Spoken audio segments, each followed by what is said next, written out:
E aí galera, Jason aqui em mais um episódio do nosso podcast, o Analisando Sinopse de Mangás dos Inscritos. E hoje eu tô num sistema aqui um pouco diferente, cheio de coisa, porque a gente vai tentar algo novo. Se você tá ouvindo esse episódio, né, só no áudio aí no Spotify ou em outra plataforma de áudio, talvez você não esteja vendo, mas eu vou descrever aqui para os seus ouvidos, né?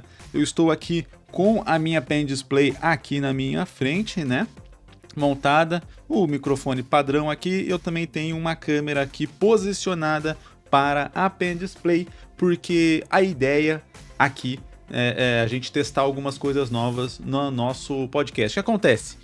Eu estou começando a arte finalizar Hooligan, finalmente voltando com a produção de Hooligan. Se não saiu ainda, em breve deve sair aí um episódio, né, um vídeo no meu canal do YouTube de rotina e tal, falando um pouco sobre essa retomada de Hooligan, sobre o determinado storyboard, enfim.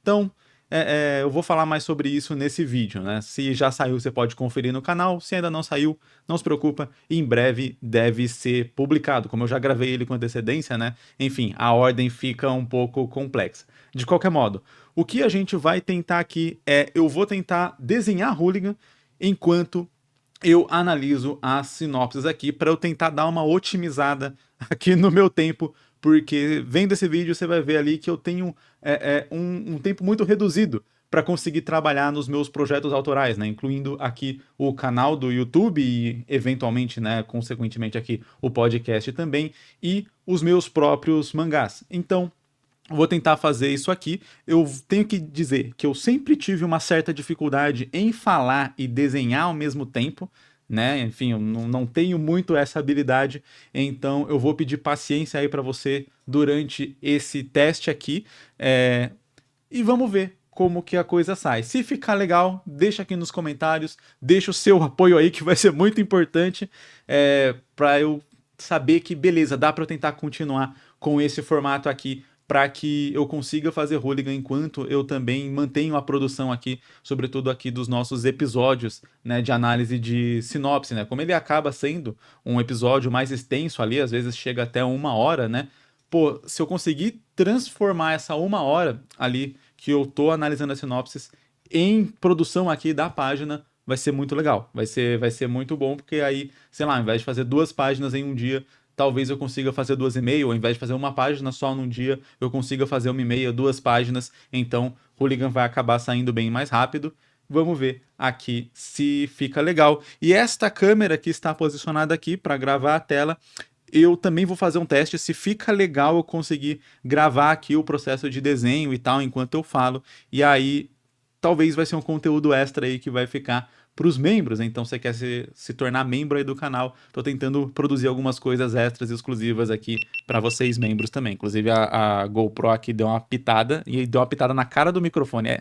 Eu tenho que montar como que vai ser essa estrutura aqui. Enfim, ela deu uma pitada aqui no microfone porque ela desligou, eu tava testando aqui se ela ia conseguir pegar a tela, e aí a versão dos membros, como eu tava falando, seria o episódio normal, mas vendo aqui o que eu tô dizendo, ou seja, vendo a página de Hooligan sendo produzida com antecedência, né? Enfim, então, vamos dar uma conferida. Muito obrigado a todos os membros. Chega de enrolação, já falei demais aqui, nossa senhora. Vamos começar. A primeira sinopse que eu analiso em todo episódio é uma sinopse de membro, você já sabe. Então, a gente vai aqui para nossa primeira sinopse, que vai ter uma dinâmica um pouco diferente, porque eu coloquei aqui num leitor, né, online, para ele ir lendo a sinopse enquanto eu vou desenhando aqui. Então, eu vou ligar aqui a minha câmera para tentar capturar o que eu vou desenhar enquanto a gente troca ideia.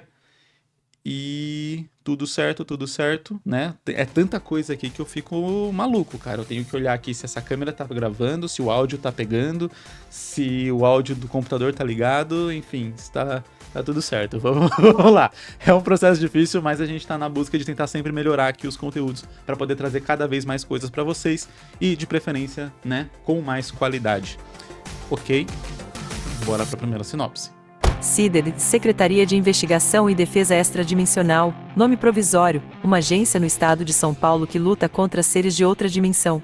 Após passar em um concurso público, Aline terá sua primeira missão. Junto com seu parceiro SGT Silva, vão investigar o desaparecimento de um ônibus coletivo com 30 pessoas no interior de SP. Em meio a tudo isso, Aline terá que lidar com os desafios de ser uma novata e enfrentar seus medos, já que no passado seu irmão mais novo desapareceu. Pelo que eu entendi, Seeded é o nome da agência, né? Eu imagino, né, pelo contexto ali da sinopse, que a Aline, né, o irmão da Aline, que sumiu ali, ele tem algum nível de relação com essa dimensão aí do qual essas criaturas vêm, né? E aparentemente não só as criaturas vêm, como elas vão também de volta, né? Porque se teve um ônibus ali com 30 pessoas que sumiram, é de se imaginar que, beleza, essas pessoas elas foram para essa outra dimensão, ou sei lá, foram devoradas ou mortas pelos monstros, dá pra imaginar algo assim também, né? Então o lance seria, né, que a Aline ela tem que meio que ela quer achar o irmão dela, talvez. Esse seria o objetivo da personagem, tentando estabelecer aqui o que seria um objetivo, né, o porquê que ela se juntou ali a essa agência e tal. Eu me pergunto se seria interessante mostrar o processo de entrada dela na agência ou algo assim, ou já começar a história com ela dentro da agência, mas tendo esse objetivo. Parece uma coisa bem, como eu posso dizer, comum nesse mundo, né? Alguma coisa assim, você tem tipo uma agência que já lida com essa questão aí dimensional, então eu ficaria na dúvida em como que a gente conseguiria abordar essa trama principal da Aline dentro dessa história, como que a gente faria o link de uma coisa com a outra, quer dizer...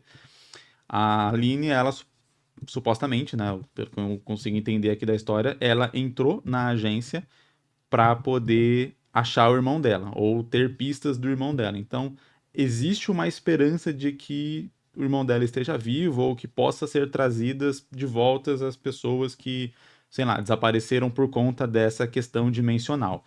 Aí eu fico na dúvida, a gente vai abordar eles indo para outra dimensão mesmo, buscando, por exemplo, essas pessoas, isso é algo que é comum na história, isso é algo que faz parte ali do contexto da história, ou não. Tipo, não, tem nada a ver, os seres só vão de lá para cá, e a Aline é a única que talvez tenha algum pingo de esperança de que seja possível reencontrar ali o irmão dela e tal, e ir para outra dimensão, algo assim, porque daí a gente consegue abordar até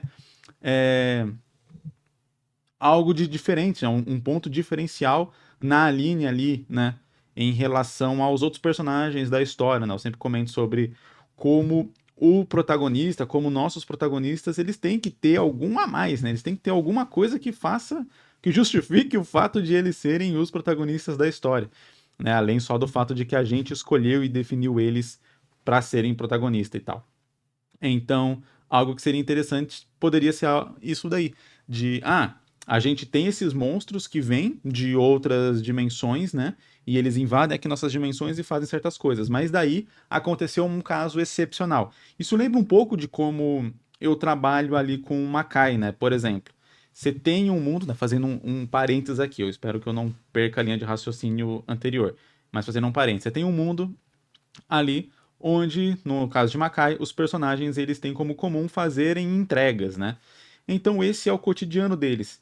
Para eu contar uma história nesse mundo, supostamente eu tenho que apresentar alguma coisa que seja, né, um tanto diferente desse cotidiano, para que você fale, eu tô contando essa história por causa disso, porque isso aqui não é o padrão.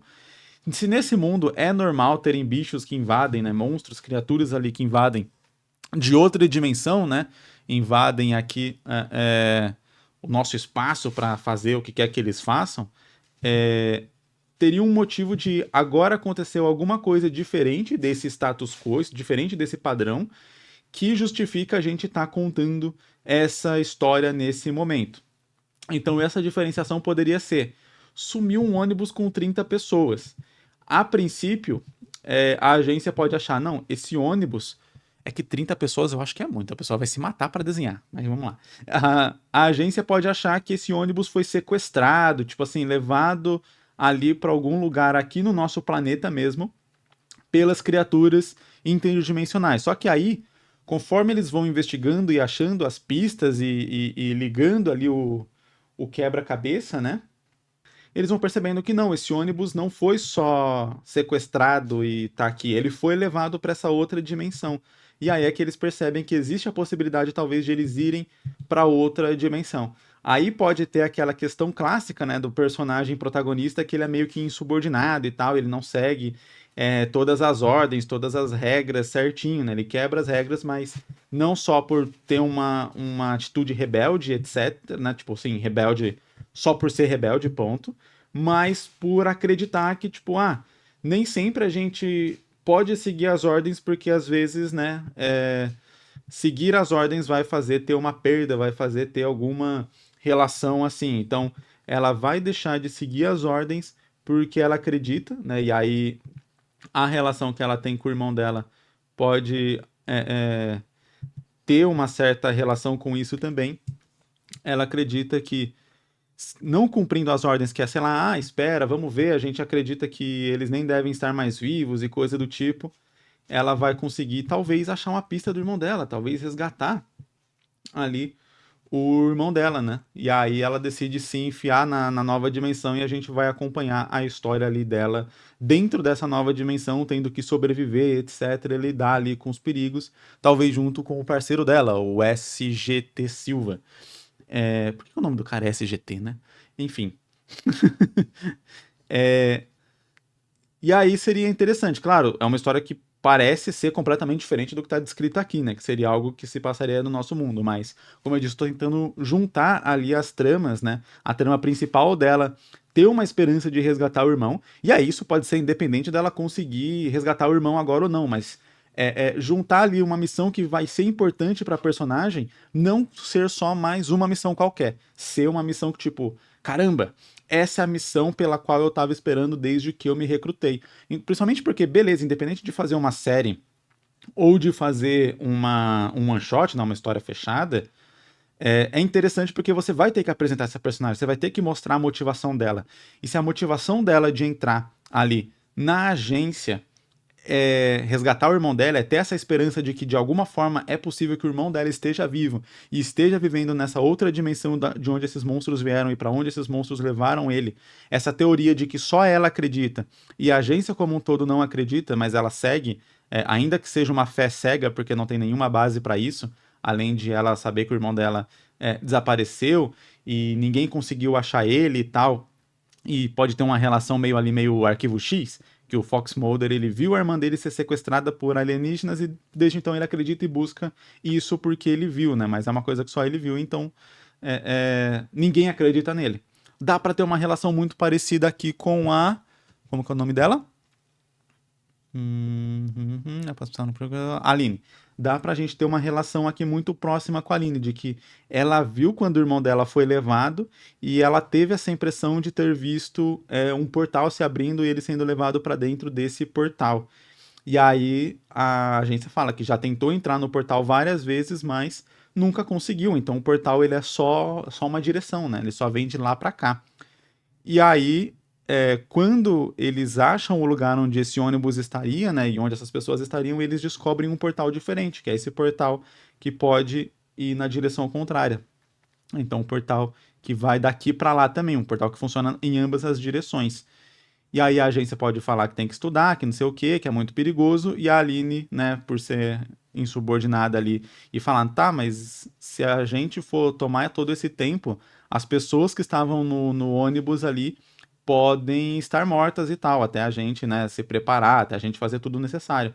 Então vocês vão fazendo uma pesquisa aí e eu vou entrar. Aí a agência fala, não, você não pode fazer isso, você tem que cumprir as ordens, blá blá blá. Aí ela desliga na cara e entra no portal.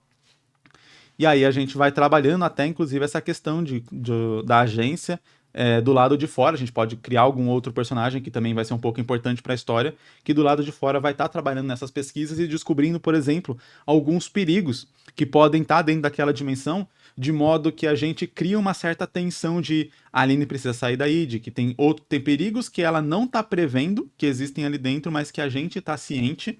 Parecido com quando você tem um filme de terror, tipo, o monstro ele chega num lugar e aí você vê o personagem entrando naquele lugar e você sabe que ele vai ser atacado pelo monstro. Ele não sabe que o monstro tá ali, mas a cena mostrou pra gente. Então seria algo parecido. Os personagens que estão do lado de fora, eles sabem de um perigo que tá tendo ali, sei lá, vamos imaginar que todos esses monstros que invadem a nossa dimensão, na verdade, eram seres humanos que em algum determinado momento caíram nessa dimensão e foram transformados em monstros. Então, se a Aline ficar tempo suficiente dentro daquela dimensão, ela também corre o risco de virar um monstro. E talvez as 30 pessoas lá do ônibus tenham chance de já terem virado os monstros, porque eles não sabem quanto tempo exatamente leva para se tornar um monstro. E aí, pode inclusive até isso gerar uma antecipação para a Aline realmente reencontrar o irmão dela, mas o irmão dela ter virado um monstro. Ou o contrário, ou o irmão dela não virou um monstro, mas aí vai rolar um lance de que, tipo, ela acredita que o irmão dela tá normal, a agência não acredita que o irmão dela tá normal, e aí fica nessa tensão. E aí a gente pode até, tipo, ou inventar que, o irmão dela conseguiu não virar um monstro por conta de X coisa, ou o irmão dela, na verdade, virou um monstro, mas ele tá com aparência humana, ou tá com parte da memória dele ali, fingindo e tal, e aí, na verdade, ele vai ser um vilão. Eu acho que dá pra trabalhar várias vertentes aqui pra história. Inclusive, se quiser, em uma vertente dar poderes pra Aline, pô, dá pra fazer de um jeito legal, porque se ela vai estar ali dentro dessa dimensão, ela pode, nesse período de transformação dela em monstro, ganhar algumas habilidades e ela ser retirada da dimensão antes de ela virar um monstro. Então ela teria as habilidades, os poderes ali, mas não teria virado um monstro. Ela teria o controle de algum poder ali menor e tal, que iria ajudar ela a enfrentar os monstros. Aí só tem que tomar cuidado para não ser um negócio muito overpower, né? Porque ela, com o poder de ter ficado, sei lá, 1 hora dentro da dimensão, não pode ficar mais forte, com um poder mais forte do que monstros que estão lá há 10 anos, né? Então você tem que meio que ser coerente com as regras e a premissa da história. Mas dá pra fazer, tipo assim, esse poder não é lá grandes coisas, mas ela já enfrentava monstros antes sem poder, então agora com o poder ficou mais fácil. Tipo assim, é um poder que ajuda ela, não que salva ela de todas as situações e tal, e que é muito mais forte do que dos outras criaturas. Mas eu acho que, cara, isso é uma premissa bem legal de você estabelecer o irmão dela como um mistério de podendo ser um vilão ou podendo ser, tipo, uma espécie de salvação. E aí, eu acho que ele ser um vilão combina mais com uma série, porque você vai trabalhando esse mistério, e aí até ele se revelar e tal, né? Até o irmão dela aparecer, aí ela ir contra a agência, né? A gente sempre tem histórias onde, sei lá, a pessoa tem tá seguindo uma agência, uma instituição, etc., e a instituição se prova como maligna no final e tal.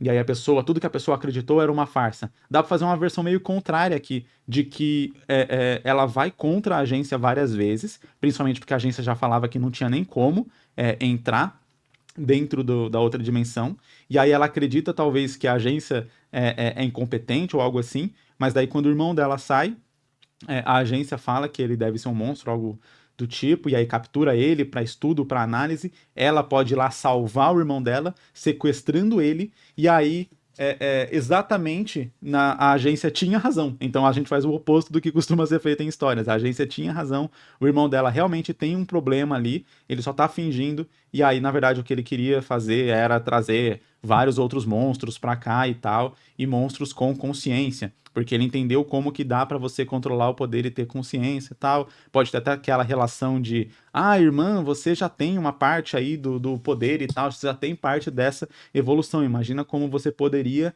ser se tivesse a evolução completa. Então ele não ter esse negócio de eu sou um vilão, hahaha, e agora eu vou te matar. Não, ele tem um lance de você é minha irmã, eu quero ficar com você, só que eu quero ficar com você nessa minha nova versão distorcida de mundo que eu criei, que levar a dimensão, né, unir a dimensão lá dos monstros com a dimensão da Terra para tornar todo mundo mais parecido comigo, né, todo mundo igual eu sou, uma evolução da raça humana ou algo assim, né, criando já um vilão megalomaníaco. Eu acho que isso funciona para uma história mais focada ali na série, né? Porque daí você vai trabalhando isso aos poucos, vai construindo um mistério e tal. Uma versão onde ele, por exemplo, o fato dele não ter se tornado um monstro, mesmo estando na dimensão tanto tempo, seria interessante para um one shot, porque daí você teria uma história muito mais principal ali acontecendo, onde, tipo, caramba, exatamente o desejo da Aline de salvar o irmão dela é o que vai fazer o mundo ser salvo desses monstros que estão invadindo o mundo já há muito tempo. Então acho que seria muito legal esse funcionamento assim porque, né, você, tipo, trabalharia tudo isso meio que numa história só. Então, acontece lá o sequestro desse ônibus e tal. Para investigar esse sequestro, ela descobre um portal que dá para passar e ir e ter acesso a essa dimensão. Insubordinadamente, na esperança de encontrar o irmão dela, ela é, não cumpre as ordens e adentra ali. Eles descobrem, por conta dela adentrar e por conta das pesquisas que são feitas, eles descobrem ali que os monstros, na verdade, são todos humanos.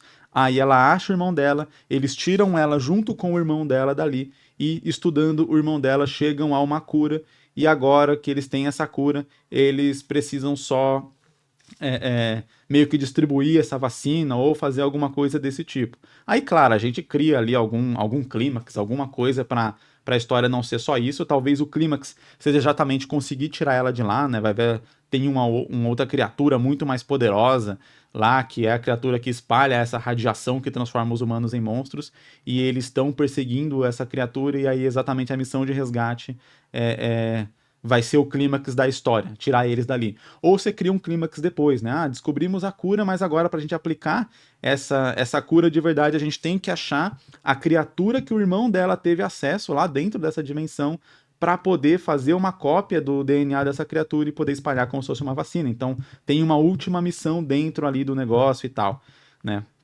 Eu acho que dá para funcionar dessa forma, mas de modo geral aqui, né, resumindo tudo que eu disse, eu ligaria a missão principal ali da Aline com a história que a gente vai acompanhar de maneira geral dentro ali da figura. Não colocaria só uma coisa ou outra, tipo, eu tenho esse problema e tenho essa questão e isso vai ficar voltando para me atormentar enquanto eu faço essa missão. Não, eu acho que pode fazer isso, mas já trazendo por que isso tá atormentando ela. Tá atormentando porque agora ela realmente tem uma chance de reencontrar o irmão dela, que é todo o motivo pelo qual ela luta e todo o motivo pelo qual ela se inscreveu, se alistou, né? Beleza.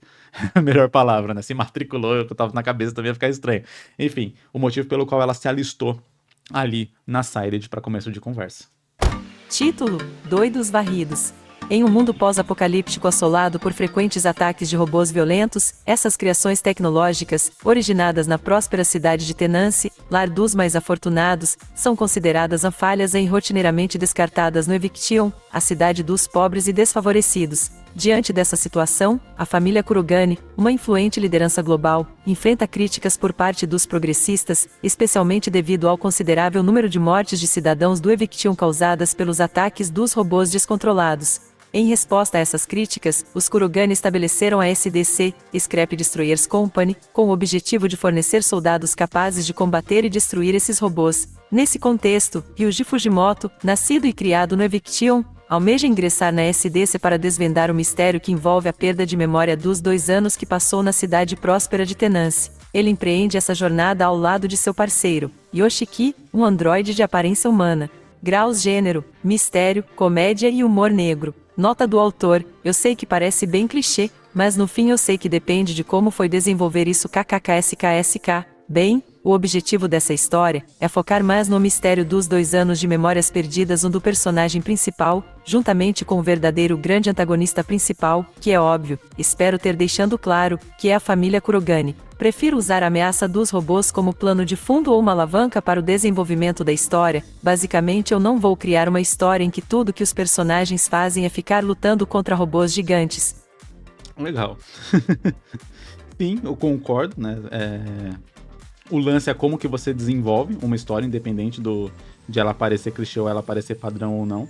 O que eu fiquei na dúvida foi qual a relação do porquê o protagonista acha que ingressar nessa organização para enfrentar os robôs ali dessa guerra contra os robôs vai fazer ele recuperar a memória dos 2 anos que ele perdeu, sabe? Tipo, uma coisa pra mim me parece não ter muita relação com a outra. Então, talvez o que eu imagino aqui que poderia ser feito pra gente conseguir dar uma contornada nessa situação seria ele já começar sendo um soldado e ter essa relação da perda de memória ali, tipo, já desde o começo da história. Então, beleza, teve 2 anos ali que ele...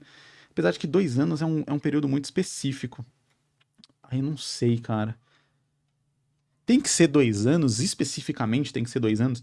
Porque, vamos lá, se fosse uma questão de perda de memória, o que daria pra gente fazer aqui? Já que o objetivo é os Kurogane ali, a família Kurogane, a família que tá no poder ali, ser os vilões da história, né? E o protagonista meio que ele vai descobrir toda uma teia ali de que eles são culpados, etc., de alguma coisa e alguma relação forte que ele tem com isso. A gente pode imaginar... Ah, não, acho que dá pra manter 2 anos, sim. Vamos lá. O que eu imaginei? A gente já começa a história com o protagonista que... O problema de colocar aqui o leitor de texto é que... Ele saiu sozinho? Ah, não, tá aqui. É que eu não reparo, às vezes, no nome dos personagens, principalmente quando são os nomes um pouco diferentes. Qual que é o nome aqui do nosso protagonista? Ryuji. O Ryuji, ele... O que eu tava falando? Enfim. Caramba, eu realmente perdi a linha de raciocínio do que eu tava falando porque eu fui procurar o nome do personagem. O Ryuji... Vai, certo. O Ryuji já começa sendo ali um agente dessa corporação, né, e tal, e ele já foi antes, e aí ele pode ter um motivo antes, assim, que não seja quero descobrir o que aconteceu nesses 2 anos que eu perdi a memória. Esses 2 anos que ele perdeu a memória podem ser enquanto ele era agente, né, durante o período dele ali sendo um agente. Ele pode ter entrado na agência com o objetivo padrão de, parte ali de onde eu vivi e tal, foi destruído por conta dos robôs, então eu quero entrar aqui pra lutar, pra engajar nessa luta, pelo motivo nobre mesmo, tipo, eu acredito que a família não... Ele tem que acreditar, né, pra gente trabalhar ali essa relação de a família era vilã o tempo inteiro e tal, e isso não ficar talvez tão óbvio logo de cara, né, lendo a história, claro que, beleza, o autor falou, né, que lendo a sinopse ali já fica meio escancarado, mas eu acho que lendo a história para não ficar tão óbvio, ele pode acreditar na família ali, a gente pode estabelecer um contexto apresentado na história de que a família não soe tão vilanesca logo de cara, pelo menos, né, demore um pouco até as peças irem se encaixando e tal, pra gente dar uma construidinha num mistério, né, fica legalzinho. Então, se alistou ali também a partir desse desejo mais nobre ali de lutar, e tem um período ali onde ele sofre um acidente ali numa missão, e aí ele perde essa memória ali de 2 anos, mas ele continua ali lutando e tal, e meio que ele pode inicialmente não ter uma relação de diferenciação, tipo, uma relação de, eu quero entender o que aconteceu, eu quero recuperar a memória. Ele pode acreditar, ele pode ser esse personagem iludido pra gente trabalhar o bom e velho arco de personagem, né? Então, ele vai percebendo que ele era muito inocente, que ele acreditava demais em toda aquela missão. Realmente ser tipo, o soldado perfeito, o soldado que acredita na missão, que acredita na causa e luta em prol disso. Só que ele pode descobrir a partir de alguma pista, algum evento que se desencadeia ali no início da história, né, e tal, tipo, beleza, vamos supor, primeiro capítulo a gente tem uma missão para estabelecer o status quo, então é uma missão, vai enfrentar uns robôs, vai liberar alguns prisioneiros, sei lá, vai achar um ninho de robô, um lugar lá onde os robôs estão, e é isso, beleza, uma missão de estabelecimento de contexto da história, só para contextualizar o leitor de como seria a vida padrão ali dos personagens. E aí essa missão dá uma pista, uma brecha, que faz o Ryuji começar a investigar alguma outra coisa, que é o que vai levar ele a entender a causa ali da memória dele. Então, tipo, quando ele investigar essa coisa, essa pista, ele vai entender, peraí, eu lembro de alguma coisa parecida com isso. Eu acho que quando eu sofri o meu acidente lá, e eu perdi minha memória, eu tava vendo alguma coisa que tinha relação com esse negócio. E aí, beleza, aí ele vai investigando mais e vai entendendo. De alguma forma, ele tem que chegar em um ponto que ele já comece a desconfiar de alguma coisa para que não aconteça a mesma coisa de novo. Porque daí nessa história vai, fora da visão do que o personagem sabe, o que eu imaginei aqui? Que em algum momento ele chegou ali nessa causa desse mistério, em como a família Kurogane tá manipulando as pessoas e sei lá, e tá por trás de tudo isso que tá acontecendo, E aí, por conta disso, ele teve a memória dele apagada nesses últimos 2 anos. Então, ele chegou lá e eles descobriram isso, descobriram que ele estava nisso e teve a memória dele apagada. Aí, claro, a gente precisa pensar numa desculpa. Era mais fácil apagar a memória dele do que matar ele? E aí a gente pode imaginar alguma desculpa que, por algum motivo, para eles era mais útil, né? Ter a memória dele apagada, mas ter ele ainda em ativa, do que ter ele só preso ou morto ou algo do tipo. Então, não sei. A princípio eu não consigo imaginar o que poderia ser, mas esse faz parte do processo de criação de uma história, né? Você imaginar, tá, eu imaginei isso aqui, eu quero fazer a história desse jeito, só que fazer a história desse jeito me coloca de frente com um furo de roteiro, que é esse daí, né? Tá, por que a família iria apagar a memória dele e não só matar ele? Ou se fala, não, apagaram a memória dele porque queriam manter uma parte ali, porque a memória dele pode ser recuperada e eles queriam manter um backup dessa situação das informações que ele tem ali e tal, ativo. Então, como só eles têm a tecnologia para recuperar a memória, então para eles é útil manter ele ali. Beleza. Mas fala, tá, então por que não manter só ele preso, né? Mantém ele preso e aí, né, beleza, eles vão ter esse backup aí a hora que eles quiserem, sem precisar passar por essa questão de poder perder. Porque se eles querem manter um backup, soltar o cara no campo de batalha para poder eventualmente ser morto, não parece também ser um bom plano. Então não sei exatamente como que a gente poderia estabelecer o plano dos Kurogane nesse caso. Talvez, sei lá, ele já era alguém meio que importante, ele já é um general e não só um soldadinho qualquer, então não poderiam sumir com um general assim do nada e tal, porque a tropa ia ficar desconfiada. Talvez alguma coisa que ele fez desse brecha para isso. Talvez ele mesmo pudesse ter um plano e que eles souberam que se alguma coisa acontecesse com ele, se ele morresse, se algo assim acontecesse, tudo seria revelado e tal. Então, tipo assim, ele meio que tem um backup que ele já pensou quando ele descobriu e foi confrontar a família com isso. E aí, por isso, a família teve que apagar a memória dele para tentar achar esse backup e aí sim poder eliminar ele. Eu acho que poderia ser uma boa saída. Porque aí a gente resolveria 2 coelhos com uma cajadada só. Que seria, o motivo pelo qual a família só apagou a memória dele e não matou ele ou aprisionou ele, né? Porque aprisionar ele talvez eles podem até ter torturado ele, ter tentado tirar essa informação durante um tempo ali e não conseguiram. E aí, por isso, decidiram apagar a memória dele e colocar ele de volta, porque imaginaram que talvez assim ele iria recuperar. E aí a gente também acharia o motivo pelo qual ele voltou a entender essas coisas, porque ele mesmo deixou ali um salvaguarda, alguma coisa assim, né? Pistas que iriam fazer, as pistas que, né, caso alguma coisa acontecesse com ele, outras pessoas iam achar, ele mesmo acha essas pistas e vai redescobrindo tudo o que está acontecendo. Só que aí o que acontece, e fica um plot twist interessante para a história, na verdade eles apagaram a memória dele porque eles sabiam que ele iria descobrir de novo e que ele iria achar, né, o modelo de backup que ele fez ali de todas as informações e as tramas que iria derrubar a família Kurogane. E aí eles estão, através do amigo Android dele, fica interessante ser um Android, porque o Android é exatamente alguém programável, né? Então poderia ser um humano, traidor, etc. Poderia. Mas eu acho que com o Android fica até com mais sentido, né? Porque pô, a família já fez ali os robôs e tal.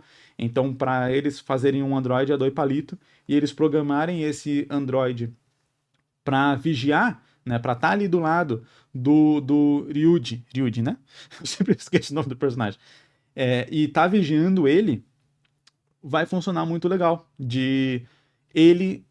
Esse Android foi colocado do lado dele ali, e de uma maneira natural, né? Pode inventar um jeito como ele achou esse Android, como eles estabeleceram essa amizade, essa relação e tal, e como tudo isso depois vai ser colocado como, isso foi tudo programado, tudo preparado pela família Kurogane para que você achasse ali esses planos, eles tivessem acesso a esses planos, e aí beleza, agora que você não tem mais nenhuma carta na manga, eles podem te matar se eles quiserem, porque você não tem mais como provar nenhum desses pontos. Então, eu acho que poderia funcionar muito bem. Aí você fala, Jason, eu não queria que o melhor amigo dele fosse um traidor ou algo assim. E aí você pode colocar só uma questão de... na verdade, não é que ele tá propositalmente, né, porque ele foi programado, mas ele tá propositalmente traindo o Ryuji, mas sim, ele tá enviando informações de maneira que nem ele sabe que ele tá enviando essas informações para a família Kurogane. E aí, quando isso tudo é revelado, ele mesmo pode pedir desculpa por Yuji ou algo assim, e o Yuji conseguir dar um jeito de só cancelar essa programação, e aí beleza, ele continua sendo o melhor amigo, o parceiro ali do Ryuji. Eu acho que dá pra funcionar assim, caso você fale, eu não quero fazer só uma traição e tal, e ele ser do mal o tempo inteiro. Então você pode meio que subverter a subversão. Você fala, ele traiu o Ryuji, então sim, ele é um vilão, ele é um traidor, mas nem ele sabia disso. Então, na verdade, ele tá do lado do Ryuji. Dá pra até usar isso, tipo, numa cena, como um ponto que vai salvar, tipo, eles fizeram isso, é revelado como traidor, não sei o quê, ele sai de cena, né, por qualquer motivo e tal, e aí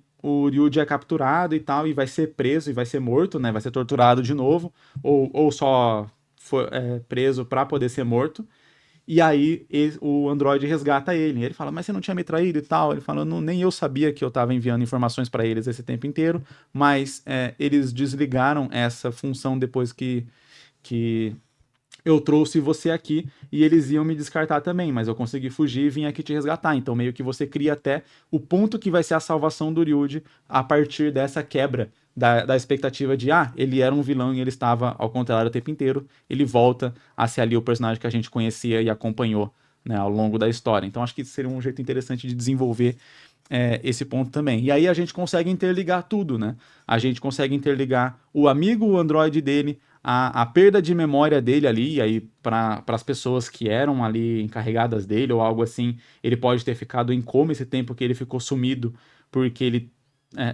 estava sendo torturado, etc., antes de apagar a memória dele. E aí quando apagaram a memória dele, trazem ele de volta, e tudo bem, meio que as feridas, né?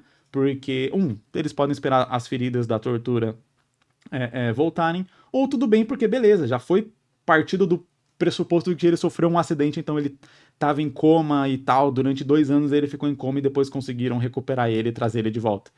E aí eu acho que funciona legal. Nessa versão, ele não recuperaria as memórias dele propriamente dito, mas ele entenderia o que aconteceu para ele perder as memórias e o que aconteceu durante o período que ele tinha perdido as memórias, né? Aí você não precisa necessariamente fazer ele recuperar.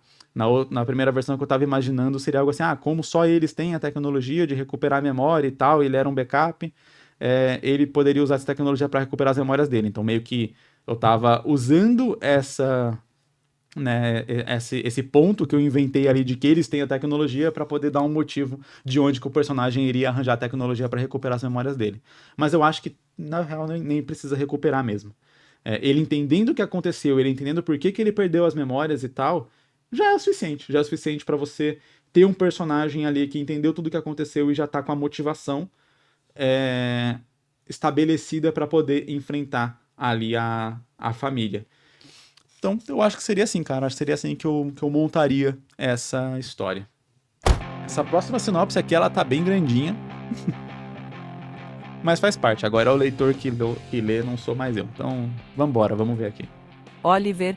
Em um país, outrora um país de paz comandado por 11 famílias que comandam há milhões de anos, cada uma com características e poderes diferentes, certo dia a família da escuridão quebraram as regras e cometeram pecados, então foram expulsos, restando 10 famílias no governo. A família da escuridão, dominada pela vingança, buscaram mais poder e fizeram um acordo com alguém muito poderoso, um poder jamais visto na Terra. A família da escuridão, com poderes muito mais fortes, derrotam todas as famílias.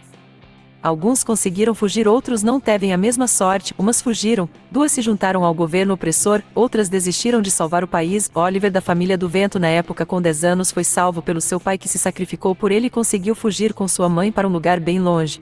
O país não era mais o mesmo, ele era comandado por aquele que deu os poderes para a família da escuridão. Todos passavam fome, tinham que pagar para o governo para terem comida em sua mesa, mas tinham que pagar um valor absurdo para a realidade da vida. Oliver, agora com 16 anos, perdeu a sua mãe para uma doença misteriosa. No futuro vai se falar muito da doença. Ele sai em busca de justiça contra o governo, mas vai ser uma tarefa muito difícil. O governo também está com a força do exército. Vai ter hierarquias como general, capitão, marechais, que são os mais fortes e onde tudo pode complicar para Oliver, mas Oliver vai ter companheiros fortes para entrar nesta luta. A resistência junçal de 4 famílias, cautelosa e misteriosa, vai entrar em ação também no futuro.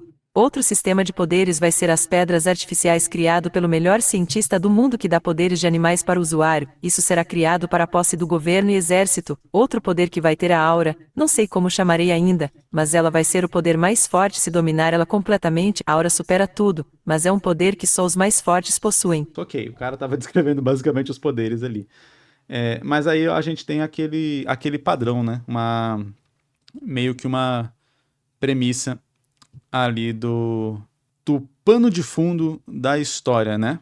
Eu imagino que essa doença misteriosa vai ter que ter alguma relação com o governo e o Oliver vai ter que saber disso para ele poder sair em busca de justiça com o governo por conta da mãe dele. Aí é que eu falo, eu acho que aqui tá sendo criado, né? Foi criado todo um contexto ali para a história, mas esse contexto ele não tá necessariamente conversando diretamente ali com o Oliver ou com essa relação, né? Então teria que fazer o quê? Vamos fazer a família de alguma forma ali ter gerado essa doença por algum motivo, né? Sempre é importante fazer isso os vilões fizeram X coisa. Tá, por que eles fizeram X coisa? Eles não podem ter feito X coisa só porque eles são os vilões da história. Eles têm que ter algum objetivo para ter feito isso. Mesmo quando fala, eles cometeram um pecado lá e foram expulsos e aí não sei o que e voltaram e tal. O que seria esse pecado? E por que eles cometeram esse pecado? Talvez eles não achem, não acreditem que aquilo seja um pecado. E isso torna o nosso vilão mais convincente pro leitor e menos um vilão muahaha. Porque quando você fala que é a família das trevas, você já tá tornando ali uma visão tanto caricata daqueles vilões. Tipo, óbvio que os vilões são, a família das trevas, ou algo assim. Então, para começo eu já nem faria, tipo, um lance que se chamasse exatamente assim, a família das trevas, porque como eu disse, fica muito caricato e você já estabelece muito que eles são uns vilões maus porque são maus. Tipo, porque você fez maldade? Eu fiz maldade porque eu sou mau.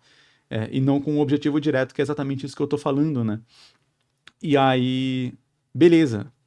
Tirando esses pontos, que eu acho que são pontos só de nomenclatura, tipo, dá um nome pra família de verdade, os Silvas. Os Silvas fizeram um negócio e aí eles foram expulsos ali do reino, algo assim. Só que aí eles acharam que foi injusto eles terem sido expulsos, porque por mais que o que eles fizeram era meio que contra as regras, eles só fizeram por um bom motivo, ou algo assim. Ou por algo que eles particularmente julgaram como um bom motivo. Você quer deixar esses vilões ainda com maior profundidade? Faz com que isso tenha sido feito em uma geração passada e meio que os descendentes deles ainda sofrem o preconceito do que os seus antecessores fizeram, o que seus antepassados fizeram. Então é completamente injusto eles estarem sofrendo pelo que os antecessores deles fizeram, e aí por isso eles decidem fazer esse pacto com esse ser e tal, e vir com poder e meio que depor ali as famílias reais e virarem os novos ditadores. E aí agora sim, meio que tipo... como todo mundo odeia eles, como foi ensinado pra todo mundo que eles são a família das trevas, e aí a família das trevas não seria o título oficial deles, tipo, nós somos a família das trevas, mas sim o como os outros chamam por conta do que eles fizeram, por conta das histórias que foram espalhadas sobre eles na sociedade. E aí você cria realmente um contexto de injustiça, onde tipo, eles sofreram uma injustiça muito grande. Isso vai justificar o fato de eles, por exemplo, lançarem uma doença ou algo do tipo, ou fazerem esse tipo de coisa? Não vai justificar, mas você cria uma base um pouco melhor do porquê eles estão fazendo o que eles estão fazendo. E isso pode ser até, se quiser colocar esse ser, né, que eu imagino que esse ser que deu poderes para eles e que tem o poder jamais visto, etc., ser o grande vilão da história. Eu imagino que ele vai ser trabalhado para ser isso, né? Seria muito, acho que até estranho se você apresenta na história uma criatura desse nível e você não trabalha ela para ser um grande desafio a ser enfrentado, né? Acho que ficaria muito, muito estranho, o leitor ia ficar esperando esse ser enfrentado como um desafio, aparecer como um desafio em algum momento da história. Você pode dizer que a doença foi causada por ele, que parte dessa família, né, da família das trevas aí que está comandando, nem sabia que tudo isso iria acontecer, eles só queriam realmente depor os reis, né, depor ali as famílias que tratam eles mal, né, numa espécie de divisão de justiça, o que colocaria um possível vilão da história com uma visão muito alinhada com a do protagonista de estou aqui buscando justiça, e eles falam, a gente também estava buscando justiça. Você pode até colocar que o protagonista também está fazendo algum pacto ou alguma coisa para conseguir poder pra ser capaz de buscar essa justiça, e aí você realmente coloca vilão e protagonista mais ou menos na mesma página, ele fica bem legal quando a gente faz isso. Você percebe que o vilão, ele é só uma versão com um pouco menos de moral que o protagonista, mas que o protagonista tinha todas as condições de estar sendo o vilão da história. Eu acho bem legal quando acontece isso. Né? No Naruto, por exemplo, quando a gente tá vendo a saga ali do Pain, né, do Nagato, você percebe que é exatamente isso. O Nagato, o Pain, ele é uma versão ali sombria, entre aspas, do Naruto, né? Tipo, o Naruto poderia, com seus objetivos, acabar sucumbindo para a visão de mundo que o Nagato tem. O que na verdade acontece é que daí o Naruto vai. O Nagato que vai sucumbir para a visão de mundo do Naruto e tal. Que daí depois eles repetem com o Tobi, eu já acho que já fica zoado, porque o Tobi, como que é o nome? O Obito, ele, apesar de ter uma história parecida com a do Naruto, porque a ideia do Naruto é isso, né? São ciclos que se repetem e tal. Eu acho que por já ter sido trabalhado antes, trabalhado muito bem antes, quando você faz isso de novo, e pra ser no momento mais tchan da história ali, pô, que tá acabando a saga, eu acho que perde um pouco a força. Mas beleza, né? Faz parte.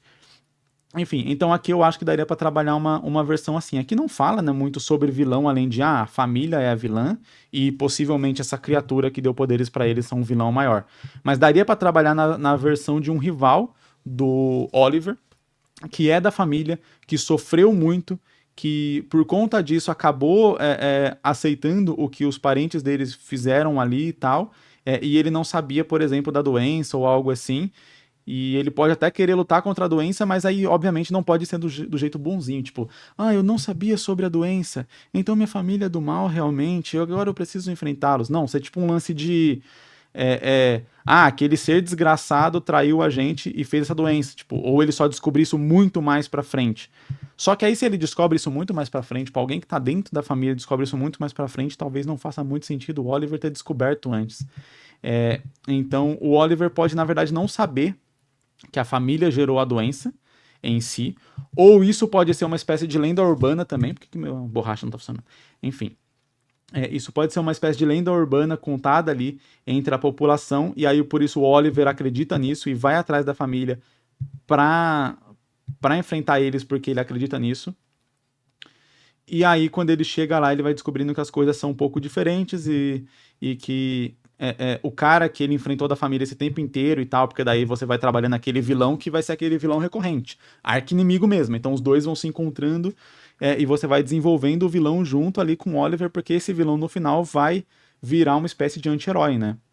Então, quando chegar um ponto da história onde o verdadeiro vilão vai ser revelado e vai ser essa criatura que deu poder pra eles e que na verdade queria espalhar essa doença porque de alguma forma ele se alimenta da doença ou algo assim, ou ele se alimenta da alma, da aura, da energia das pessoas que morrem por essa doença, e aí ele precisava disso para poder, sei lá, criar forma física no nosso mundo, e tendo os vassalos dele no comando, assim fica mais fácil, nas pessoas que foram lá e venderam, se submeteram a ele para ter o poder dele para dominar ali o mundo, controlar ali, né, dominar a sociedade, etc. Quando ele aparecer e ele vier, de fato, e ser o vilão, o nosso vilão até então, né, que faz parte da família ali, mas que vai sendo trabalhado de modo que ele acredita de verdade naquilo que ele tá fazendo, só que os métodos dele também são métodos meio duvidosos, para dizer o mínimo, ele vai se juntar ao protagonista para enfrentar esse vilão, né, esse vilão maior. E aí eu acho que assim a gente consegue trabalhar e estabelecer bem essa relação de proximidade entre os dois, só que cada um escolhe um caminho ou foi criado num caminho diferente, a ponto de que o leitor pense, pô, dá pra entender que se o Oliver tivesse crescido num ambiente onde esse personagem que era o vilão até então cresceu, ele também se comportaria mais ou menos da mesma forma, a diferença é que o Oliver cresceu num ambiente diferente. E para você fazer isso de uma maneira que fique legal, em alguns pontos o próprio Oliver tá errado e o vilão tá certo. Né? Ele mesmo dá uma lição de moral no Oliver. Novamente, usando o exemplo do Naruto lá contra o Pain joga meio que na cara do Naruto que o Naruto não tem uma solução pro ódio, né? Fala, como que a gente acaba com o ódio e com a guerra? A gente cria um mundo perfeito, que por mais que seja uma ilusão, mas se ninguém sabe que é uma ilusão, então esse é o mundo, que é o tal do Tsukuyomi infinito lá e tal. Particularmente, eu gosto mais desse plano quando ele tá na visão do Pen do que quando ele tá na visão do Madara. Acho que o Madara não parece o tipo de personagem que iria querer uma paz eterna ou alguma coisa assim. O Madara, na verdade, ele parece muito mais bélico, enquanto o Pen, ele estabelece bem essa relação de eu só estou fazendo isso porque eu acredito que tem um objetivo maior e os sacrifícios no meio do caminho valem a pena por esse objetivo, que é um pouco a história do próprio Itachi também, né? Então fazia até sentido o Itachi seguir o Pen, não faria tanto sentido para mim o Itachi seguir o Madara. Enfim, acho que o objetivo ele é melhor estabelecido com um personagem do que com o outro. Né? Dá a entender que o Madara quer muito mais a força para ficar mais forte que o Tobirama? Hashirama? Que o Hashirama do que ele quer a paz eterna e tal, que era o que e que ele só usou esse papinho para convencer o Nagato ali, porque isso era o que o Nagato queria. Enfim, então é a minha defesa de que Naruto tinha que ter terminado na luta contra o Pen e não ter inventado moda. Ter inventado novos vilões e tal. Enfim, que já estavam lá antes, eu sei que esse já era o plano, mas particularmente eu acho que a história de Naruto ela se completa muito bem ali na luta contra o Pen. E depois ela dá uma caída boa na qualidade. E aqui eu acho que daria pra fazer mais ou menos da mesma forma, né? Onde você tem os protagonista e vilão sendo duas faces da mesma moeda, dados os seus contextos específicos. Seria mais ou menos isso que eu faria. E, claro, mudar o nome da Família das Trevas ali, porque eu acho que fica muito muahaha. E não tanto...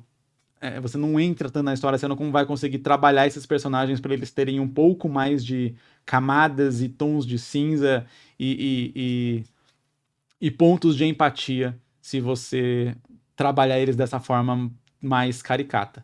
Eu acho que se você quer manter esse título, esse nome na história, eu acho que dá pra ser fácil. O lance é que, tipo, as pessoas chamam essa família de a Família das Trevas, porque desde que eles assumiram o governo, o controle, a vida das pessoas ficou muito mais difícil. Essa doença começou a ponto de que espalha-se a notícia de que eles que trouxeram a doença para matar todo mundo, porque é isso que eles querem, porque eles são a Família das Trevas, etc.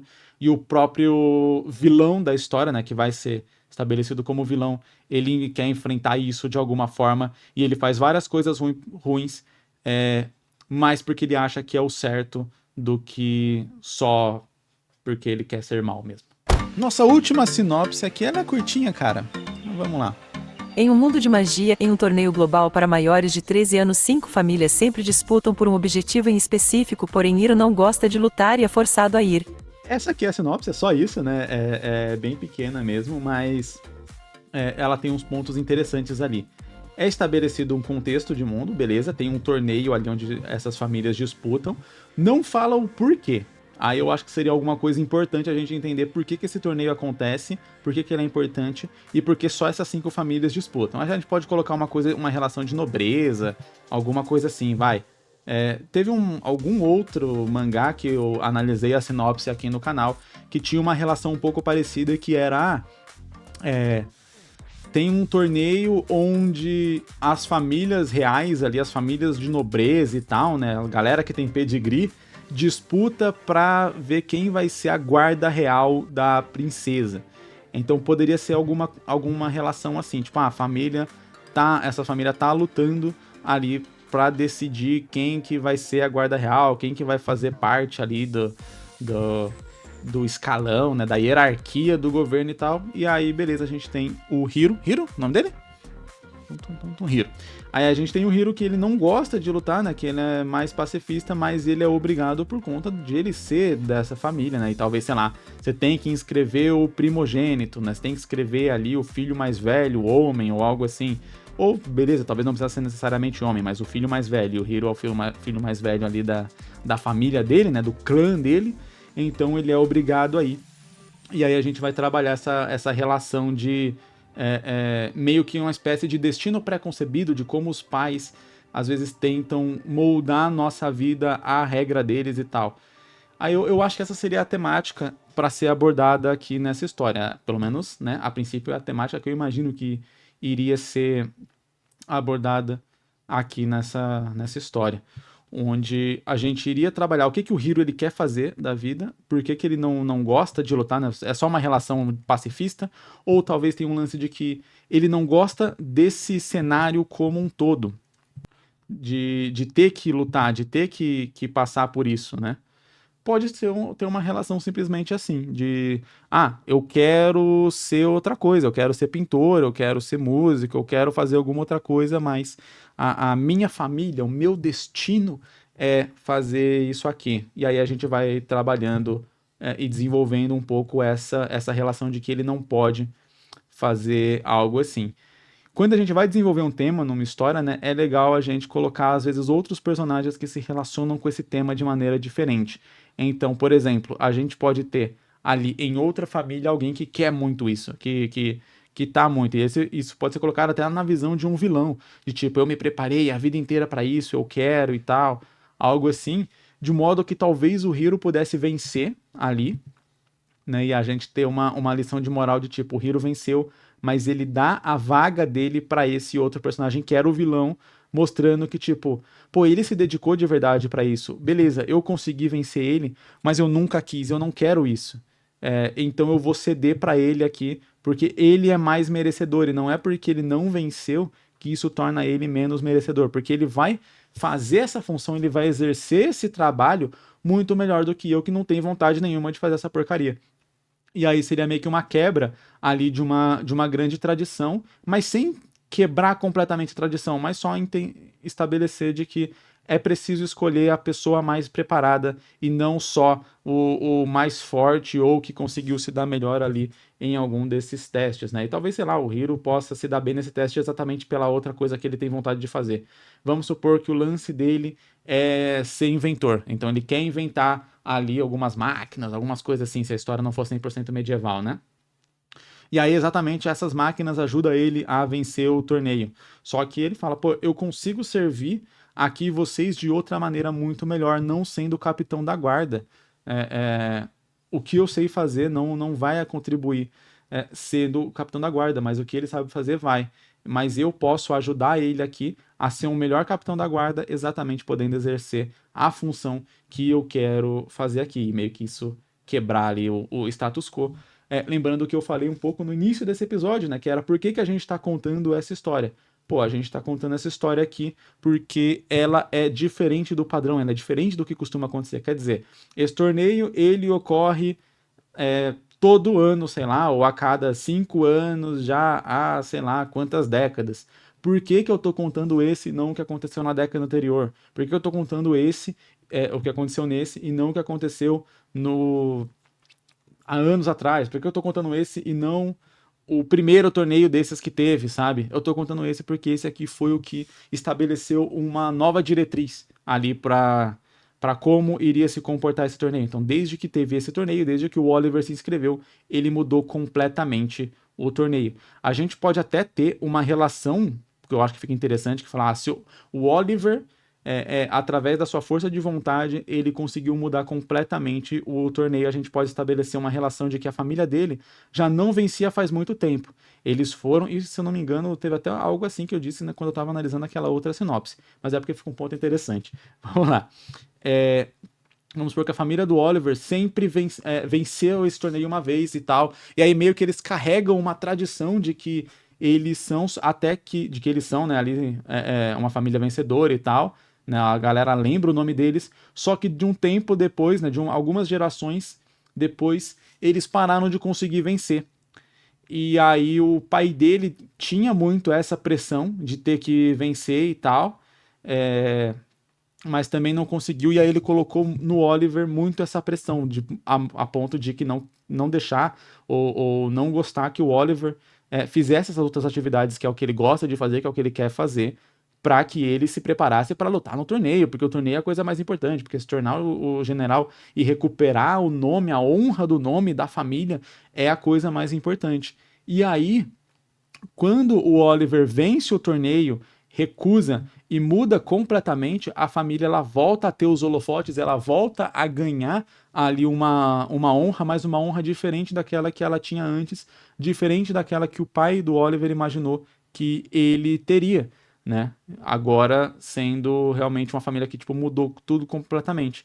Então, exatamente seguir ali o que ele queria, seguir ali o objetivo, o sonho dele, a personalidade dele não só cumprir ali com os desejos da família, os desejos do pai e coisa do tipo, é o que fez o próprio pai atingir o objetivo dele, que era recuperar a honra da família, que era não ter mais a família vista com um olhar de vergonha ou algo desse tipo. Então acho que dá pra gente trabalhar em torno desse tema de é, é, às vezes a gente nasce num contexto onde é, é,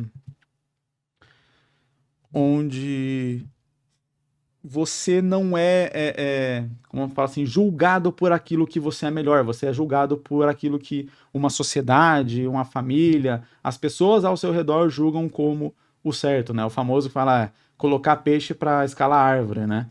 É, enfim, então o peixe ele nada muito bem, só que se você nasce num outro ambiente onde você não pode nadar, não, tanto faz se você é um peixe, você vai ser julgado pela sua habilidade de escalar árvore.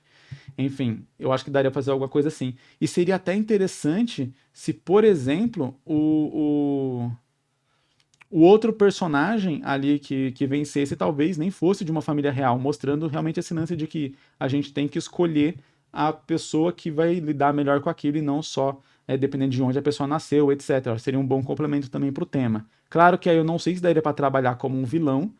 Poderia ser como um vilão, na pegada meio que o Monger, sabe, do Pantera Negra, tipo, eu vim de fora e eu quero quebrar tudo isso. Então ele fingiu ser de uma família, ele tá treinando desde pequeno porque a família dele perdeu o status de nobreza há muito tempo atrás ou algo assim, e ele entende que, tipo, ele tem um objetivo de, eu quero vir aqui e vencer porque eu me preparei a vida inteira para isso, e eu quero mostrar que mesmo uma família que não tem mais o título de nobreza pode ser tão forte ou tão boa quanto uma família que tem. E aí, quando o Oliver derrota ele, meio que pode ser um balde de água fria de ele pensar que não, que a herança, o pedigree conta mais do que a preparação e o esforço, mas daí quando o Oliver, vendo isso, cede o lugar para ele, e ele pode se comportar que nem vilão mesmo, de ser mais cruel, de ser mais agressivo e tal, eu acho que até vai caber ele, essa agressividade no personagem.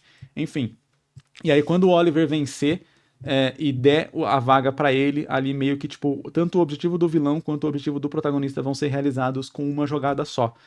Por mais que, beleza, ele talvez não conseguiu por 100% mérito próprio, mas é por mérito porque o Oliver reconheceu de que ele tinha mais mérito em lidar com aquilo que eles estavam disputando e que o próprio Oliver não tinha. Ele venceu ali por uma arbitrariedade ou qualquer coisa do tipo, mas que isso não faria dele um melhor general ou uma melhor pessoa para cumprir aquele cargo, para cumprir aquela função que o torneio estava estabelecendo. Acho que pode funcionar muito bem, cara, nesse sentido assim. E galera, cara, foi difícil. Foi muito, muito difícil, mas eu espero que vocês tenham gostado, né? O episódio aqui ficou até com um pouco mais de tempo do que o padrão. Eu consegui fazer aqui. Cara, eu vou ter que me acostumar com isso. Eu consegui fazer aqui basicamente só um quadro de Hooligan, né? Mas eu acho que com o tempo eu também vou me acostumando mais, vou conseguindo fazer mais. Deixa eu parar aqui a filmagem também. Deve encher o saco, né? A câmera apitando aqui na cara do microfone. É que eu não tenho outro lugar para colocar ela de modo que ela possa pegar aqui a tela. Talvez se eu colocar mais para trás e der zoom. Não sei, eu vou fazer uns testes aqui, vai. Enfim, eu espero que você tenha gostado. Eu sei que eu gaguejei mais, eu sei que talvez foi um pouco mais difícil para eu engajar no tema por estar desenhando, por estar concentrado em outra coisa. Mas vamos ver aqui se vocês gostarem, se vocês acharem que vale a pena continuar para que Hooligan possa ser produzido mais rápido aqui, né? Acho que com o tempo eu vou conseguir produzir mais, né? Geralmente em 1 hora ali eu conseguiria ter feito mais ou menos meia página de Hooligan. Eu fiz um quadro, mas é um quadro detalhado, é um quadro com cenários e tal. Eu vou até dar uma mostrada aqui para vocês, ó. Deixa eu ver se eu consigo mostrar. Consigo. Aí, ó. Foi esse quadro aqui de Hooligan que eu fiz, né? O primeiro quadro aqui do capítulo 30. Então você vê que ele é um quadro detalhado ali, pá. Mas eu conseguiria fazer mais rápido se eu não tivesse concentrado aqui na sinopse também. Eu tô fazendo aqui no Clip Studio, que é um programa que eu acabei de comprar. eu nunca tinha usado o Clip Studio e tal, mas eu sei que ele tem algumas funções ali que podem agilizar um pouco a produção, e eu tô em busca disso, né, de conseguir agilizar para talvez não precisar levar todo o tempo que eu percebo que vai levar para conseguir terminar Hooligan. Foi uma loucura aqui me concentrar na sinopse, me concentrar no desenho e ter que fazer esse desenho ali, me adaptando a um programa que eu também não tenho muita experiência com ele. Então a vida é assim, a gente vai tentando, a gente vai testando, a gente vai aprendendo e a gente vai se adaptando. Como eu disse, se vocês gostarem, deixa aqui nos comentários, vai ser um incentivo muito grande para eu saber que vale a pena, porque foi uma loucura aqui, várias vezes eu tive que pausar, pensar e tal, mas eu acredito que, assim como quando, sei lá, você pega os primeiros vídeos do canal, eu falava todo travado, eu não tinha toda essa malemolência aqui pra falar com a câmera, da mesma forma eu acho que se eu continuar fazendo isso, insistindo, eu acredito que vai chegar um momento onde eu vou conseguir sim desenhar aqui normal, na mesma velocidade ou perto da mesma velocidade que eu desenho quando eu tô só focando nisso. E, além disso, vou conseguir ali analisar a sinopse com mais ou menos a mesma naturalidade também que eu analiso quando eu tô só analisando. Vamos ver se eu consigo tirar aqui, extrair um pouco o melhor dos dois mundos. E muito obrigado para você que chegou até aqui. Eu espero que você tenha gostado. Muito obrigado por me acompanhar todo esse tempo. Para você que acompanha, aqui deixa nos comentários, hashtag eu cheguei até aqui. E eu vejo você em um próximo episódio. Falou! Vou continuar desenhando aqui.